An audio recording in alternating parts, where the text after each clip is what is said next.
Se a reclamação dos fãs é a falta de semelhança entre as obras originais e os filmes, o melhor exemplo de adaptação dos quadrinhos para o cinema é Sin City. Isso porque, segundo o próprio diretor Robert Rodrigues, o filme não é uma adaptação, mas sim uma tradução para outra mídia.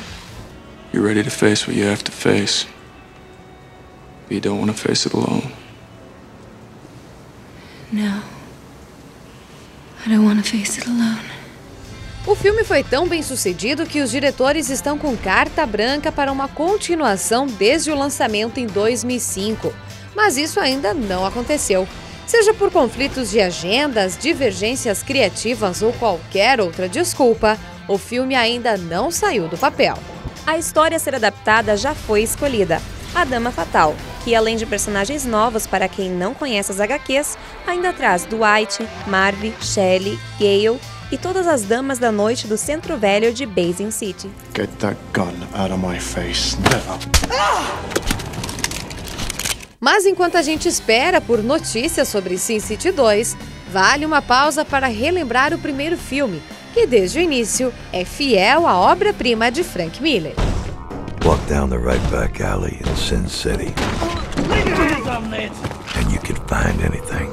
Prova desta fidelidade pode ser encontrada já na pré-produção. As graphic novels foram usadas de storyboard para as cenas do filme. Isso sem contar que o próprio autor das tão cultuadas histórias de violência, corrupção e sexo é acreditado como co-diretor. Worth dying for, worth killing for, worth going to hell for. Amen.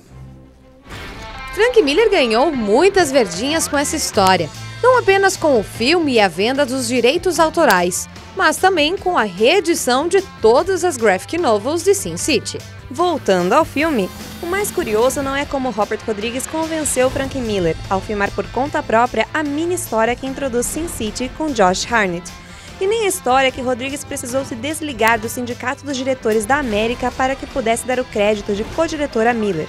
O mais interessante é como os atores de Sin City atuaram. Hey! Long fucking years, you fucking brat!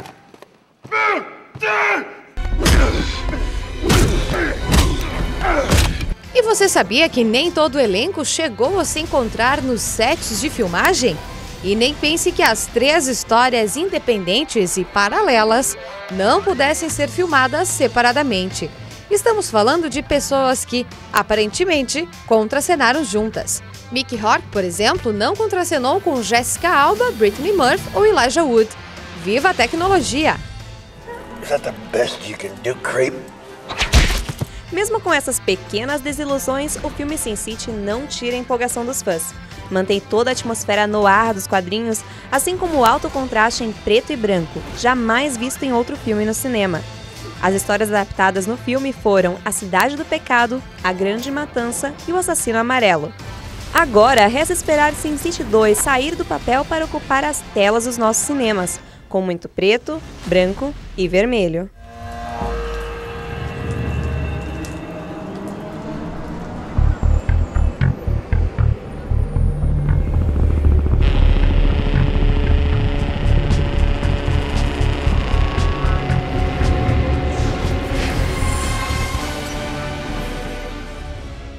Até mesmo como o Érico falou, que a obra, para ser fiel ao quadrinho, não importa se tem um balãozinho, se tem a mesma frase.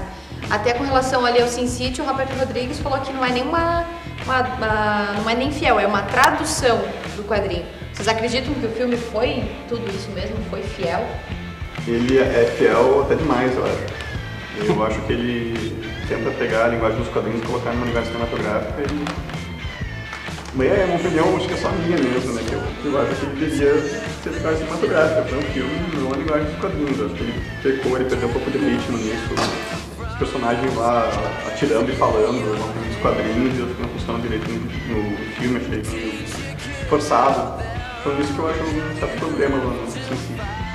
Eu na verdade eu acho que eu identifico isso que tu tá falando, óbvio, mas eu não acho que seja ruim. Eu acho que é ruim para bilheteria, porque as pessoas de uma forma geral talvez não entendam esse tipo de linguagem. E como eu falei, assim, eu fui assistir acho que 2 ou 3 vezes o filme e E eu via com frequência assim, pessoas saindo assim, no início da sessão porque esperavam uma outra coisa e não conseguem se acostumar com esse universo que foi criado ali de uma forma muito específica. Assim. E óbvio que se ele tivesse uma linguagem talvez normal, seria um baita filme de ação, de policial e assim sucessivamente, porque ele tem todos esses elementos de uma forma muito interessante, assim, e eu acho que isso acabou afastando as pessoas do cinema. Como fã de quadrinhos, eu achei bacana a forma que aconteceu essa transposição, assim.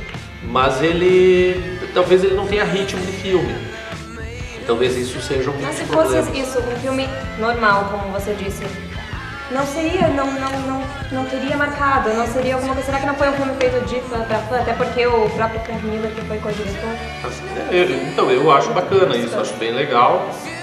Como fã dos quadrinhos, eu achei sensacional. Assim. Eu cheguei a conhecer, depois do filme eu gostei, mas eu já vi muita gente falando, que eu quero ir no cinema ver um filme preto e branco, só com tênis vermelho. Tem essas coisas aí que muita gente mesmo não se sentiu bem assistindo isso, quis sair.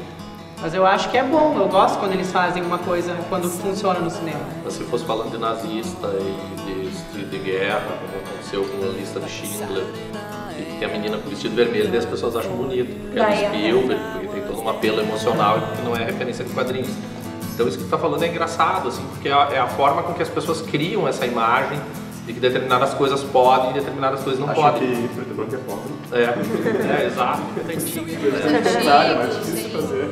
E é engraçado porque dentro dessa perspectiva e a forma como o cinema vem se abrindo assim, para novas perspectivas, é difícil hoje você ter uma definição exata e dizer, não, esta é a linguagem do cinema.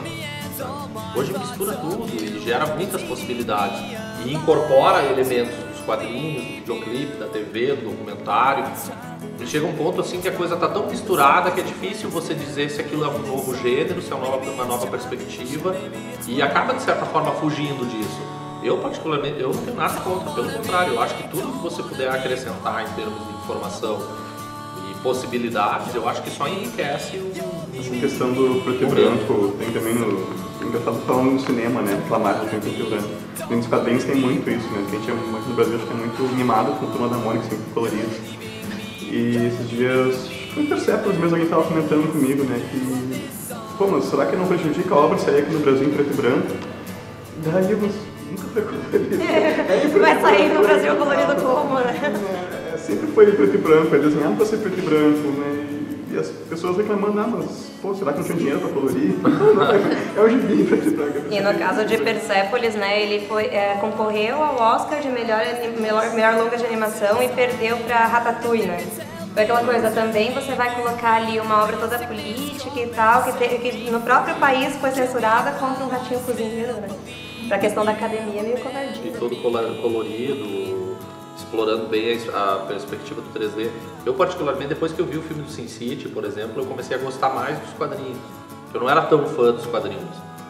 E em relação a essa diferença que acontece, e o exemplo da Persepolis eu acho que é muito bem colocado, porque o filme ele consegue talvez transcrever um pouco essa linguagem do que é o quadrinho, porque ele é muito próximo assim, do que é.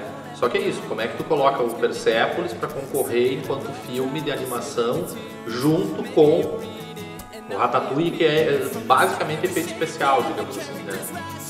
Eu até acharia bacana se o Persepolis tivesse concorrido como melhor filme, por exemplo, e não como melhor animação. Porque eu acho que o que mais chama... então, porque ele chama muito mais atenção enquanto história, talvez, do que quanto inovação. Apesar de eu achar a animação muito legal, assim, eu não tenho muito essa coisa de que a animação boa é animação em 3D. Não, pelo contrário. Mas eu acho que dentro desses parâmetros hollywoodianos, a Persepolis podia muito bem concorrer como melhor filme. Isso eu acho muito bacana porque a história é boa. Então, se a história é boa e é quadrinhos e é cinema, é teatro, é uma música, sei lá o que, entendeu?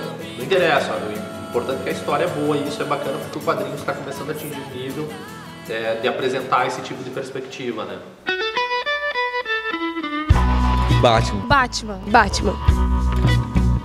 Que é o melhor filme e a melhor adaptação de quadrinhos que já existiu na face da Terra. Why so serious?